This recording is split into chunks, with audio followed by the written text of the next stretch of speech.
A cold night, but it's still hurricane season and more possible storm surge may be on the way.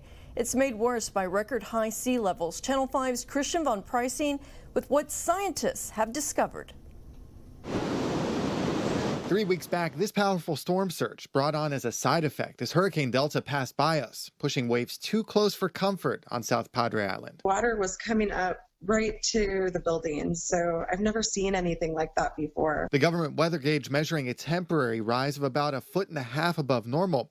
But that heavy storm surge was made worse by the time of year, and another factor, the rising sea level. You need less and less of an event. So instead of a small storm, maybe it's just a little bit of wind, and eventually you won't need a storm or wind at all. It'll just happen due to the tides alone. That's senior scientist Greg Dusek with the National Oceanic and Atmospheric Administration. Collecting measurements year after year since 1958, his agency is now showing a clear rise in sea level at its gauge on South Padre Island. Just a few millimeters a year. The total estimated rise in all that time, about 7 inches. Their data also showing similar trends at other gauges on the Gulf Coast, and a similar but slower trend showing up in other parts of the world.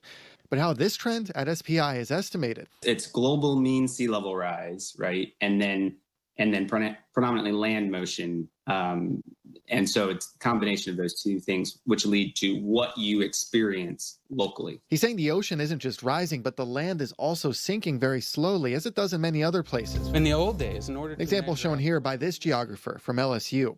Noah says the land is sinking several millimeters a year. This research also shows September and October are the times of year when the ocean is highest. As ocean warms, the water expands, and so you get your highest water levels in the late fall typically. And then that's also, when you have hurricanes. And so you combine those two things together, and we see a lot of our flood days in the fall months. The causes of this trend since 1958.